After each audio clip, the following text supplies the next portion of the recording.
नमस्कार दोस्तों, JMS academy में आपका हार्दिक स्वागत है। आज हम जो आपका चैप्टर स्टार्ट हो चुका है रिलेशन एंड क्या है फंक्शन, संबंध और क्या है फलन। तो संबंध और फलन के आगे चैप्टरों को आज हम आपको बताने जा रहे हैं। ठीक है, तो अगला जो चैप्टर आपका होगा वो आपका चैप्टर यहाँ पर देखिएगा प्रश्नावली 1 और क्या है डी है। तो इसमें आपको क्या बताना है, देखिएगा हमने 3 प्रकार का आपको संबंध बताया। देखिए जैसे संबंध में हमने देखे तुल्यता संबंध, तुल्यता संबंध में हमने कहा कि स्वतुल्य क्या होता है, सममित क्या होता है और संक्रामक क्या होता है। तीनों संबंधों को हमने यहाँ पर चर्चा की है। ठीक है, तो आज जो सवाल बताने जा रहे हो आपसे कह रहा है कि यहाँ पर कौन से संबंध स्वतुल्य होंगे। ठीक है, तो स्वतुल्य में हमने कहा कि जैसे दो व्यक्ति यहाँ पर रखा जाता है, एक x और दूसरा क्या हो y हो, तो इम्प्लाई दैट x रिलेटेड कितना आएगा, x ही निकल के आता है। ठीक है, यानी x और y दो व्यक्ति आपके पास हो तो पहला व्यक्ति दूसरे के स्थान पे जाना चाहेगा तो x रिलेटेड कितना निकल के आएगा, x निकल के आता है। तो यह संबंध कैसा संबंध होता है, स्वतुल्य संबंध होता है। ठीक है, तो इस तरीके से इन सवालों को यहाँ पर क्या करना, हमें हल करना है। ठीक, अब देखिए सवालों पे अगर हम चलते हैं तो कहता है धन पूर्णांकों में a प्लस बी बराबर कितना है 9। ठीक है, तो देखिए पहला क्वेश्चन अगर देखा जाए इन्होंने a प्लस बी और बराबर कितनी बात की है, 9 की बात की है। ठीक है, मान लेते हैं कि हम यहाँ पर a बराबर हम 4 ले लें और b बराबर कितना ले लेते हैं 9। तो आप देखेंगे कि 4 और सॉरी यहाँ पर आपको 5 लेना पड़ेगा, आप ये 5 लेके चलेंगे। देखिए तो b और b बराबर आपने कितना लिया, 5 लिया। तो जब आप यहाँ पर 5 रखते हैं तो 5 4 कितना हो जाएगा 9। ये तो चलिए ठीक है कि हमने देखिए, क्योंकि सवाल आपसे कहता है कि धन पूर्णांकों में a प्लस बी बराबर कितना होना चाहिए, 9 होना चाहिए। तो a प्लस बी बराबर आपके पास कितना दिया था, 9 दिया था। हमने कहा कि हम a और b कैसा कौन सा मान चुने जिनका योग किया जाए तो 9 आए। हमने कहा कि 4 और 5, 4 और 5 का योग कितना आता है, 9 निकल के आता है। लेकिन अगर स्वतुल्य की स्थिति अगर देखा जाएगा तो आपको पता है कि a प्लस कितना आ जाएगा, a आ जाएगा। ठीक है, तो a प्लस a, तो अब आपको पता है कि स्वतुल्य की स्थिति में a प्लस a बराबर अगर 9 था, देखिएगा a की वैल्यू 4 है और 4 प्लस यहाँ पर कितना आएगा 4 और 4 4 कितना होता है 8। बताइए कि आपस में बराबर होगा, तो ये आपस में बराबर नहीं है। इसका मतलब कि धन पूर्णांकों में a प्लस बी 9 इक्वल क्या हो जाएगा, आपका गलत हो जाएगा, स्वतुल्य संबंध नहीं हो सकता। ठीक है, तो हमने इसको समझाया कैसे, हमने कहा कि जैसे a प्लस बी बराबर आपके पास 9 है तो a बराबर हमने 4 लिया और b बराबर कितना लिया 5, तो 4 प्लस 5 बराबर कितना आया 9। तो यहाँ पर अभी कोई स्वतुल्य संबंध मैंने नहीं लगाया। अब अगर हम स्वतुल्य की स्थिति देखेंगे तो a वाला व्यक्ति पहले b वाले पे आएगा, तो a प्लस a बराबर कितना आएगा 9। तो यहाँ पर 4 प्लस 4 कितना आता है 8, 8 इज नॉट कितना होगा 9। तो इसलिए इस बात क्या हो जाएगी, असत्य हो जाता है। ठीक है, तो इस तरीके से पहला क्वेश्चन इसको हम सॉल्व करेंगे। दूसरा कहता है कि पूर्णांकों के लिए संबंध का घन है। अब आप देखिएगा दूसरे क्वेश्चन को अगर हम हल करते हैं, जैसे मान लेते हैं कि 2 का क्यूब दोस्त कितना होता है 8 होता है। ये तो चलिए ठीक है कि 2 का क्यूब कितना होता है 8, क्योंकि पूर्णांकों के लिए संबंध क्या है, घन है। तो अगर आपको इंप्लाइज दैट आपको पता है कि स्वतुल्य में ये वाला व्यक्ति दूसरे का स्थान लेता है तो 2 रिलेशन कितना निकल के आएगा, 2 निकल के आएगा। तो बताइए क्या कि 2 का क्यूब 2 होता है, तो आप कहेंगे ये नहीं होता, क्योंकि यहाँ पर तो क्वेश्चन था, इस क्वेश्चन के अनुसार आपको क्वेश्चन के अकॉर्डिंग आपको लिया जाए कि 2 का क्यूब किया तो मैंने कितना आया 8 आया। लेकिन स्वतुल्य की स्थिति क्या कहता है कि पहला व्यक्ति दूसरे के स्थान पे चला जाए तो 2 रिलेटेड कितना आएगा 2। तो बताइए क्या 2 का क्यूब 2 होता है क्या, ये बात क्या हो जाएगी, गलत हो जाएगा। इसलिए घन नहीं हो सकता, ये भी क्या होगा, गलत हो जाएगा। ठीक है, अब समतल में स्थित सरल रेखाओं में समांतर संबंध है। अगर मान लेते हैं तीसरे क्वेश्चन की हम बात करें कि x रिलेटेड क्या है y, मतलब x y के क्या है, समांतर है। तो इम्प्लाई दैट आप बताइएगा x रिलेटेड क्या होगा x। तो स्वयं की संख्या स्वयं के हमेशा समांतर ही होता है। अब जैसे मान लेते हैं कि x अक्ष है ना, x अक्ष और ये क्या है y अक्ष। तो मान लेते हैं कि x और y एक दूसरे के समांतर थे, तो स्वयं की रेखा स्वयं की ही समांतर होती है, बात सही होता है, गलत नहीं होता। इसलिए आपका क्या हो जाएगा, सही हो जाता है। ठीक है, भाई एक के ऊपर एक लाइन को आप रख देंगे तो एक दूसरे के हमेशा क्या होता है, समांतर होता है। तो इसका मतलब कि स्वयं की जो लाइन होती है, स्वयं की जो रेखा होता है, वो हमेशा एक दूसरे के क्या होता है, समांतर होता है। इसलिए x रिलेटेड x ये आपकी क्या होगी, सत्य बात होगा, ये गलत नहीं हो सकता। ठीक है, इस तरीके से तीनों क्वेश्चन हम यहाँ पर इसको स्वतुल्य के तहत यहाँ पर हम हल करते हैं। ठीक है, पहला क्वेश्चन था कि a प्लस बी बराबर 9 हो, हमने a और b का अलग अलग मान चुना। आप कुछ भी ले सकते हैं, ऐसी दो संख्या पकड़िए जिनका योग 9 हो, लेकिन स्वतुल्य की स्थिति में क्या होगा कि पहला व्यक्ति दूसरे के स्थान पे हड़पेगा, वहां पर चला जाएगा, तब भी 9 होना चाहिए, लेकिन यहाँ पर ऐसा नहीं हुआ था। यहाँ पर कहा था कि 2 का क्यूब 8 होता है, बात सही है, लेकिन स्वतुल्य की स्थिति में 2 का क्यूब 2 आता है, ये गलत बात हो जाता है। तीसरे में कहता है कि x रिलेटेड y है, implies that x related x, यानी स्वयं की रेखा स्वयं के समांतर होता है, ये सत्य बात होती है, गलत बात नहीं होता। ठीक है, इस तरीके से मैंने तीनों क्वेश्चन को यहाँ पर हल किया। अब अगला क्वेश्चन देखेंगे।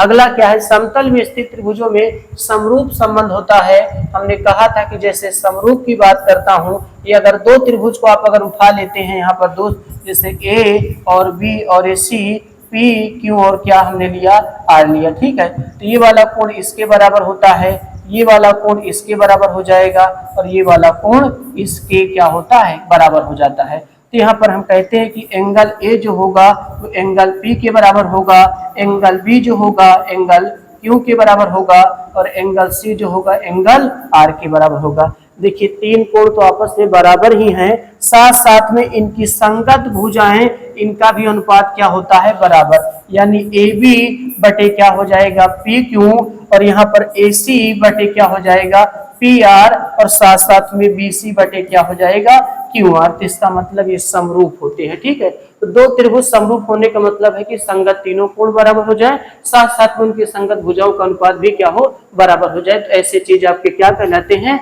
समरूप कहलाते हैं। इसको बोला समतल में स्थित त्रिभुजों में समरूप संबंध होता है, सत्य बात है, क्योंकि त्रिभुज को पलट देने से उनकी समरूपता नहीं चली जाती, वही रहेगा।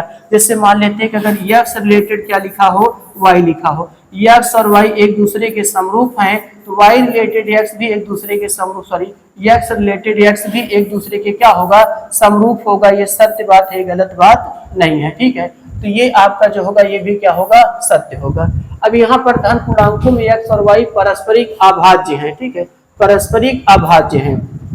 मान लेते हैं कि पांचवा क्वेश्चन है कि x रिलेटेड क्या है, y एक दूसरे के पारस्परिक क्या है, अभाज्य हैं।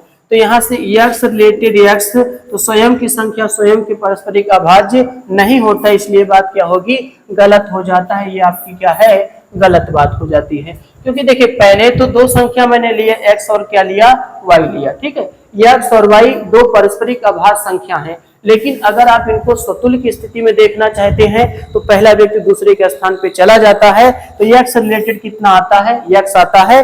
तो स्वयं की संख्या स्वयं के पारस्परिक कभी अभाज्य नहीं होते, इसलिए आपका क्या होगा, गलत हो जाएगा। ठीक है, अब आपके पास क्या है, छठवें क्वेश्चन में, छठवें क्वेश्चन में आपसे कहता है कि सिद्ध कीजिए कि समुच्चय 1 2 3 में आप देखेंगे r बराबर 1 1। देखिए इस क्वेश्चन को अगर हम हल करना चाहें तो यहाँ पर आपको देखिए दिखाते हैं, तो यहाँ पर आपसे देखिएगा क्या दिया है, एक समुच्चय आपको देखिए, एक समुच्चय देखिए, एक समुच्चय है 1 2 3, r बराबर 1 1 2 2 3 3 1 2 2 3 द्वारा प्रदत्त संबंध है, स्वतुल्य है कि नहीं है। तो ये बात सत्य है। ठीक है, जैसे मान लेते हैं कि अगर छठवें क्वेश्चन की बात करें, हम एक अंक लेते हैं, एक रिलेशन कितना लेते हैं, 2, इंप्लाइज दैट एक रिलेशन कितना आएगा, 1 के। सत्य बात है, क्योंकि 1 का 1 यहाँ पर उपस्थित है। अगर हम यहाँ पर अगर हम देखिएगा कितना लेते हैं, जैसे आप 1 2 2 3 ले लीजिए आप, तो यहाँ पर आप भी देखेंगे कि आपका 2 रिलेशन कितना बनेगा, 2 बनेगा, 2 2 भी उपस्थित होता है, कोई दिक्कत नहीं है। अगर आप यहाँ पर 3 रिलेशन आप 2 ले लेते हैं, इंप्लाइज दैट 3 रिलेशन कितना होगा, 3, ये भी बात उपस्थित है। इसका मतलब है संबंध आपका सही है, गलत नहीं है। ठीक है, ये सही संबंध आपका है। तो आपको जो प्रूव करना था इस तरीके से आप उनको प्रूव करके यहाँ पर दिखा सकते हैं और बता सकते हैं कि यह संबंध, यहाँ पर आप लिखेंगे कि यह संबंध स्वतुल्य संबंध, यह संबंध स्वतुल्य संबंध है। इस तरीके से आप उनको बता सकते हैं। ठीक है, यह संबंध कैसा संबंध है, स्वतुल्य संबंध है। ठीक है, ये आप यहाँ पर बताएंगे। तो देखिए हमने यहाँ पर आपको चेक करना था, कोई भी अंक आप उठा लीजिए, पहले 1 2 उठा लीजिए, 2 1 उठा लीजिए, फिर 3 1 उठा लीजिए। मैंने पहले 1 और 2 उठाया। स्वतुल्य क्या बोलता है कि पहला व्यक्ति दूसरे के स्थान पे चला जाए, एक रिलेशन 1 हो जाएगा। 2 रिलेशन 3 की बात करूं, 2 रिलेशन 2 हो जाएगा, ये भी सत्य होगा। 3 रिलेशन 2 हो तो 3 रिलेशन कितना होगा, 3। अतः यह संबंध स्वतुल्य संबंध आपका कहलाएगा, यह सत्य बात होगी। ठीक है, इस तरीके से ये आपका चैप्टर यहाँ पर खत्म होता। तो इस संबंध में आपको सिर्फ स्वतुल्य के बारे में ही बताना था। ठीक है, और अगले वाले चैप्टर में, पहले पीछे वाले चैप्टरों में, पीछे वाले वीडियो में मैंने सममित के बारे में आपको बता दिया है। और आज जो हम यहाँ पर चर्चा किए वो स्वतुल्य के बारे में चर्चा किए कि पहला व्यक्ति दूसरे को स्थान को क्या करता है, हड़प लेता है। ठीक है, वो स्थिति आपकी कैसी स्थिति होती है, स्वतुल्य की स्थिति होती है। ठीक, अब हम चलते हैं अगले चैप्टरों पे देखेंगे। तो यहाँ पर देखिए, जब अगला पे आप चलेंगे तो इसमें आपको संक्रामक की स्थिति आपसे पूछा जा रहा है कि निम्नलिखित में से कौन से संबंध संक्रामक है, यानी ट्रांसिटिव है, कौन से संबंध संक्रामक है। तो यहाँ पर हमने आपको संक्रामक की स्थिति आपको बताया है कि जैसे भैया अगर ए रिलेशन क्या हो, बी हो तथा और बी रिलेशन कितना हो, सी हो। अगर ए का संबंध बी से हो और बी का संबंध किससे हो, सी से हो, इंप्लाइज दैट जो संबंध निकल के आता है, ए रिलेशन कितना निकल के आएगा, सी ही निकल के आता है। ठीक है, तो यहाँ पर आपने देखा कि ए का संबंध किससे था, बी से, और बी का संबंध किससे था, सी से, तो ए रिलेशन कितना निकल के आएगा, सी निकल के आता है। तो यहाँ पर हम चीजों को देखेंगे। इन्होंने कहा कि ए कामा बी को विभाजित करता है, तो बताइए संक्रामक है कि नहीं है। तो पहला क्वेश्चन को लेते हैं उदाहरण में, जैसे ए कामा बी को विभाजित करता है, यानी ए बी को काट देता है। यानी अगर हम ए बराबर यहाँ पर 2 ले लें और बी बराबर यहाँ पर 4 ले लें और सी बराबर कितना ले लें, 8 ले लेते हैं ना। सी बराबर यहाँ पर 8 हमने ले लिया। ठीक है, तो यहाँ पर आप सी बराबर कितना लेंगे, 8 लेंगे। ठीक, चलिए, तो इन्होंने कहा कि ऐसी संख्या लेना कि ए वाला वाक्य बी को क्या करे, विभाजित कर दे, और बी वाला सी को विभाजित कर दे। ठीक है, तो जैसे देखिएगा 2 रिलेशन हमने यहाँ पर कितना लिया, 4 लिया, यानी 2 4 को काट देगा। ठीक है, तथा और आपको पता है कि 4 रिलेशन कितना आएगा, 8 आएगा। तो इम्प्लाई दैट आपका कितना निकल के आएगा, 2 रिलेशन कितना निकल के आएगा, 8 निकल के आएगा। यानी 2 8 को क्या करता है, काट देता है। ठीक है, इसका मतलब है कि पहला संबंध आपका क्या होगा, सही होगा, यह संबंध गलत आपका नहीं हो सकता। ठीक है, तो सबसे पहले संख्या को, क्वेश्चनों को पढ़ना है। क्वेश्चन क्या कह रहा है, क्वेश्चन आपसे कहता है ए जो है ए कामा बी को विभाजित कर देता है। ए को अगर ए से भाग किया जाए तो बी कट जाएगा। उस स्थिति में मैंने ए बराबर 2 माना और बी बराबर कितना लिया, 4, सी बराबर कितना लिया, 8 लिया। हमने कहा कि 2 4 को विभाजित करता है, 4 8 को करता है, तो 2 भी किसको करेगा, 8 को क्या करता है, विभाजित कर देता है।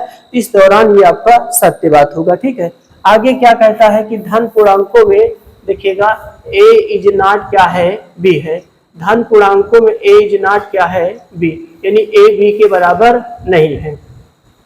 चलिए, ए बी के बराबर नहीं है। तो दूसरा क्वेश्चन आप देखिएगा, जैसे मैंने ए बराबर 2 ले लिया, बी बराबर 3 ले लिया, सी बराबर कितना ले लिया, 5। तो देखिए 2 रिलेशन अगर मैंने 3 लिया और तथा और 3 रिलेशन मैंने क्या लिया, 5 लिया, इम्प्लाई दैट आपको पता है कि 2 रिलेशन कितना आएगा, 5 निकल के आएगा। तो 2 5 के क्या बराबर है, क्या मतलब यहाँ पर ऐसी संख्या लेना था जो कि आपस में बराबर ना हो। तो बताइए 2 3 के बराबर नहीं है, 3 5 के बराबर नहीं, तो 2 भी 5 के बराबर नहीं है। तो ये आपका क्या होगा, सही हो जाता है। ठीक है, उसके बाद कहता है समानता यानी इक्वल का संबंध बताइए। अब इक्वल के संबंध में क्या है, जैसे यहाँ पर देखिए तीसरा क्वेश्चन क्या है कि जैसे मान लेते हैं कि x y के बराबर है। ठीक है, x किसके बराबर है, y के। ठीक है, तथा y किसके बराबर है, z के। इम्प्लाई दैट x रिलेशन क्या निकल के आएगा, z। तो यानी समानता का संबंध भी एक संक्रामक संबंध होता है, संबंध गलत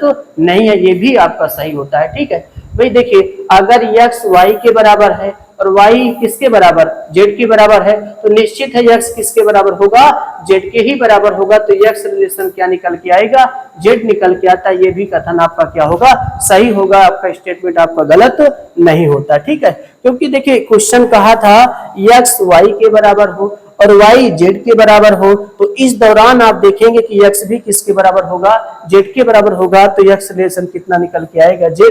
ये भी आपका सही कथन होता है। ठीक है, ऐसे आप चौथा क्वेश्चन देखेंगे, समतल में स्थित त्रिभुजों में समरूप संबंध होता है। आप बताइएगा, अगर चौथा क्वेश्चन जैसे 3 त्रिभुज आप अगर इनको बना लीजिए, आप 3 त्रिभुज, ठीक है ना, 3 त्रिभुज, तो ये वाला इनसे संबंध रखता है, ये वाला इनसे संबंध रखेगा, तो निश्चित है ये वाला इनसे संबंध जरूर रखता है। ठीक है, इस वजह से ये भी आपका कथन क्या होगा, सही होता है, गलत नहीं होता। ठीक है भाई, देखिए समरूप संबंध होना चाहिए, तो पहला त्रिभुज दूसरे को समरूप बताता है और दूसरे वाला तीसरे से होता है, तो निश्चित ही पहला त्रिभुज तीसरे से समरूप का संबंध रखेगा। ठीक है, तो यहाँ समरूप की संबंध की बात है कि पहला वाला दूसरे से संबंध रखता है, दूसरा वाला तीसरे से रखता है, तो निश्चित ही कि पहले किससे रखेगा, तीसरे से रखेगा। तो ये भी आपका स्टेटमेंट, आपका कथन क्या होगा, सत्य होगा, ये कथन गलत नहीं होता। ठीक है, अब हम अगले क्वेश्चनों पे चलेंगे। तो अगला क्वेश्चन हमारा क्या है, देखिएगा,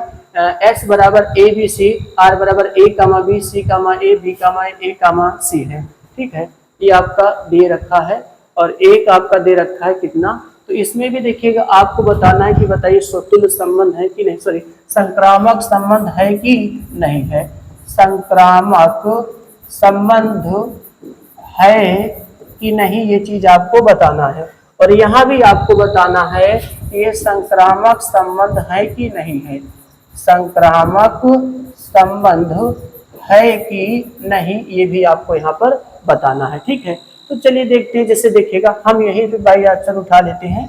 जैसे हमने यहाँ पर ए कामा क्या उठाया, देखिए संक्रामक में हमने कहा कि जैसे ए रिलेटेड अगर क्या है बी तथा, तो बी रिलेटेड क्या है सी, इंप्लाई दैट ए रिलेटेड क्या निकल के आएगा, सी निकल के आएगा। ठीक है, मतलब देखिएगा अगर इसका पार्ट अंतिम बी है, तो यहाँ भी शुरुआत का कितना होना चाहिए, बी ही होना चाहिए, नहीं तो फिर कथन गलत हो जाता है। ठीक है, यानी अंतिम का बी यहाँ पर खत्म होता है, जिस अंक से यहाँ पर खत्म होता है वही अंक से यहाँ पर शुरू होना चाहिए, इसकी पहचान है। जैसे ए कामा बी है, लास्ट इसका क्या है बी, अब जो हम पेयर पकड़ेंगे उसकी शुरुआत बी से होना चाहिए, तो बी कामा क्या है ए, अब अगला जो पेयर निकल के है वो ए कामा क्या निकल के आना चाहिए ए। तो यहाँ पर बताइए क्या ए कामा ए है, तो आप कहेंगे नहीं होता। तो चाहे जो भी यहाँ पर आप पेयर को उठाइए, जैसे मैंने कहा ए कामा बी हमने उठाया, आप कहें ठीक है उठाया आपने, ए कामा बी उठाया।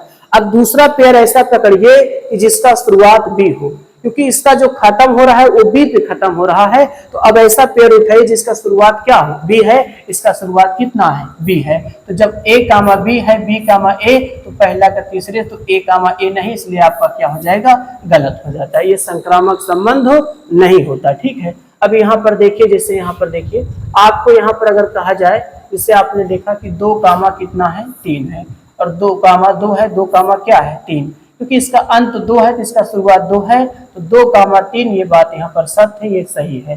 जैसे 1 कामा 4 है और 4 कामा 1 है, 4 कामा 1 है, तो बताइएगा भाई इसका लास्ट 4 है तो इसका शुरू 4, यही पेयर पकड़ते हैं, तो 1 कामा 1, अब 1 कामा 1 आपको कहीं दिख रहा है, तो आप कहेंगे 1 कामा 1 नहीं दिख रहा है, इसका सफाया हो चुका है, इसलिए यह संबंध आपका संक्रामक संबंध नहीं हो सकता। ठीक है भाई, देखिए 1 कामा 4 था, 4 कामा 1 है, तो आपने कहा कि 1 कामा 1 तो आना चाहिए ना, लेकिन यहाँ पर कहीं 1 कामा 1 नहीं दिखाई दे रहा है, इसलिए आपका संबंध संक्रामक संबंध नहीं हो सकता। ठीक है, आइए अगले सवालों पे चलेंगे। अगला सवाल हमारा जो है कहता है दिखाओ कि निम्नलिखित संबंध संक्रामक है कि नहीं है, तो बताता कहता है x y से प्रेम करता है, y z से प्रेम करता है, जहाँ की x y z पर पृथ्वी पर व्यक्तियों के समुच्चय में अवयव आपको दिया है। देखिएगा अगर 7वां क्वेश्चन करें तो x रिलेशन y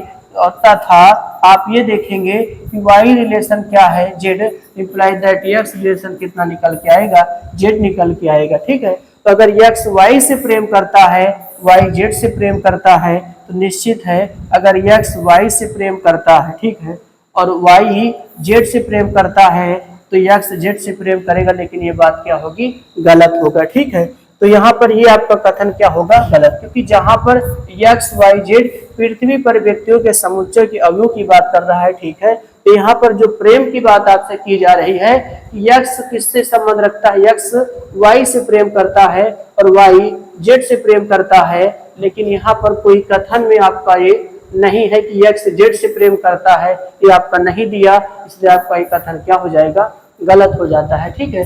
भाई अगर यक्ष जेड से प्रेम करते तो बात सही है, लेकिन यहाँ पर कहीं बात को नहीं बताई जाती, इसलिए आपका संक्रामक संबंध नहीं होता, ठीक है। इसलिए आपका 7वां क्वेश्चन भी क्या होगा, गलत हो जाता है, ठीक है। अब हम अगले क्वेश्चनों पे चलेंगे। तो अगला जो हमारा क्वेश्चन होगा आपसे, जिसे कहता है निम्नलिखित में से कौन से प्रतिसम्मित संबंध है। अब यहाँ पर आपसे प्रतिसम्मित संबंध की बात करता है, तो थोड़ा सा समझते हैं कि क्या है प्रतिसम्मित संबंध। अगर हम देखिएगा, अगर हम प्रतिसम्मित संबंध को आपको समझाएं कि प्रतिसम्मित, ठीक है, प्रतिसम्मित संबंध, प्रतिसम्मित संबंध, इसको हम एंटी सेमेट्रिक डिफरेंस के, एंटी सेमेट्रिक रिलेशन के नाम से जाना जाता है, ठीक है। एंटी सेमेट्रिक रिलेशन के नाम से जाना जाता है, ठीक है। तो ये चीज आपका रहेगा। देखिए, तो यहाँ पर देखेंगे एंटी सेमेट्रिक रिलेशन की बात करता है, तो ये क्या है, जैसे देखिएगा हमने यहाँ पर r बराबर लिखा, यक्स कामा क्या लिखा, y लिखा, ठीक है। ये आपका पेयर है सच दैट, अगर सच दैट की हम बात करें तो यहाँ पर देखेंगे, देखिए तो यक्स सच दैट कितना आपसे कह रहा है, देखिएगा, देखिए ये तो आप इनको ऐसे रखिए, देखिएगा, देखिए तो इन्होंने कहा कि जैसे देखिएगा एंटी सेमेट्रिक रिलेशन कब होगा, जिसे मान लेते हैं कि यक्स का संबंध किससे है, वाई से है, ठीक है। और की हम बात करें, और वाई का रिलेशन किससे है, यक्स से है, ठीक है, यक्स से है। देखिए यक्स का संबंध वाई से और वाई का संबंध किससे, यक्स से, इम्प्लाइज दैट यक्स का संबंध किससे होना चाहिए, वाई से होना चाहिए, ठीक है।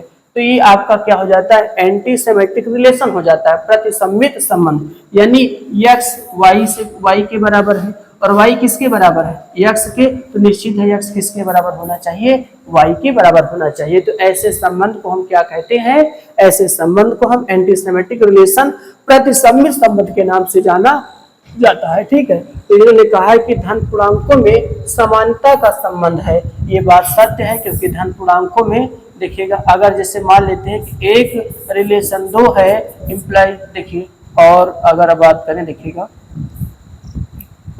एक रिलेशन 2 है और यहाँ पर आप देखें तो 2 रिलेशन क्या है, 3 है, तो निश्चित है कि एक किसके बराबर निकल के आएगा, 3 के बराबर निकल के आएगा। तो यह भी संबंध आपका क्या होगा, समानता का संबंध होगा। देखिए कि समानता का संबंध आपका होगा, देखिए 1 2 के बराबर है ऐसा मान के चला, 2 3 के बराबर है ऐसा मान के चला, ठीक है।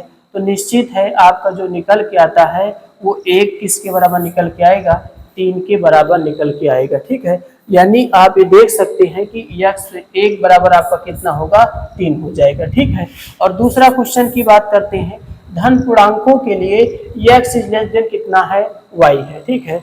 अब बताना, अगर x is less than equal क्या है, वाई, तथा अब y is less than equal कितना है, यक्स है, तो बताइए, मान लेते हैं कि देखिएगा यक्स वाई, देखिएगा यक्स इज लेस देन कितना है, वाई है, और वाई इज लेस देन कितना है, यक्स है। तो इम्प्लाइज दैट जो निकल के आना चाहिए वो यक्स बराबर क्या आना चाहिए, वाई आना चाहिए, कि यक्स वाई के क्या हो, बराबर होता है। तो मान लेते हैं कि अगर देखिएगा, जैसे यहाँ पर हमने कहा, आपसे कहा कि जैसे यक्स की वैल्यू वाई से क्या है, छोटा, हम ये मान के चलते हैं, देखिएगा कि जैसे 2 का मान ना, 2 का मान इससे 3 से क्या है, छोटा है, ठीक है, 3 से क्या है, छोटा है। तो और आप ये देखेंगे कि 3 रिलेशन क्या होगा, 2 होगा, 3 का मान 2 से क्या हो जाएगा, छोटा, 3 का, देखिए 2 का मान 3 से छोटा, लेकिन 3 का मान 2 से छोटा नहीं हो सकता, तो ये बात आपकी क्या होगी, गलत हो जाएगा, ये सत्य नहीं होगा, ठीक है। भाई 2 3 से छोटा, लेकिन 3 2 से थोड़ा छोटा होगा, ये कथन गलत हो जाएगा। तीसरा क्या कहता है, पूर्णांकों में ए रिलेटेड भी जो इस प्रकार से परिभाषित है कि ए और बी दोनों अभाज्य संख्याएं हैं। तो देखिएगा क्वेश्चन नंबर तीसरे का जब हम हल बताते हैं, बताइए दो रिलेशन क्या है, 3 है। देखिए इस बात से परिभाषित है कि ए और बी दोनों अभाज्य संख्याएं हैं, तो देखिएगा दो रिलेशन क्या है, 3, तो आगे आपका जो आएगा, ठीक है, आएगा 3 रिलेशन क्या आएगा, 2 आएगा। अगर चेंज कर देते हैं तो इम्प्लाइज दैट 2 जो है वो 3 के बराबर कभी नहीं हो सकता, ये बात क्या होगी, गलत होगा, इसलिए आपका क्या होगा, गलत। भाई देखिए 2 3 से, ठीक है, अभाज्य संख्या है, 3 2 का भी अभाज्य संख्या है, लेकिन 2 कभी 3 के बराबर नहीं होता है, अभाज्य संख्या लेकिन कभी बराबर नहीं होता, इसलिए आपकी कथन क्या हो जाएगा, गलत हो जाता है। ठीक है, इस तरीके से आपका यहाँ पर 1 तक का आपका चैप्टर यहाँ पर क्या होता है, समाप्त होता है। जो भी दिक्कत हो हमें आप कमेंट के माध्यम से यहाँ पर बताइए कि आपको सवालों में कहाँ दिक्कत पड़ रहा है। जिस सवाल में आपको परेशानी हो तो सवाल आप यहाँ पर लिखिए, उसको जरूर करके यहाँ पर बताया जाएगा। ठीक है, अगले सवालों पे देखेंगे तो अगला यहाँ पर जो चलेगा प्रश्नावली क्या चलेगा, 1G चलेगा। ठीक है, अभी आगे जो सवाल चलने वाला है, अब यहाँ पर तीनों संबंध रहेगा, ये आपका स्वतुल्य समित संक्रामक तीनों संबंध रहेगा। अब हम अगले चैप्टर आपका फिर अगली क्लास में लेके आएंगे। आज की क्लास आपका बस यहीं तक रहेगा। जय हिंद, जय भारत।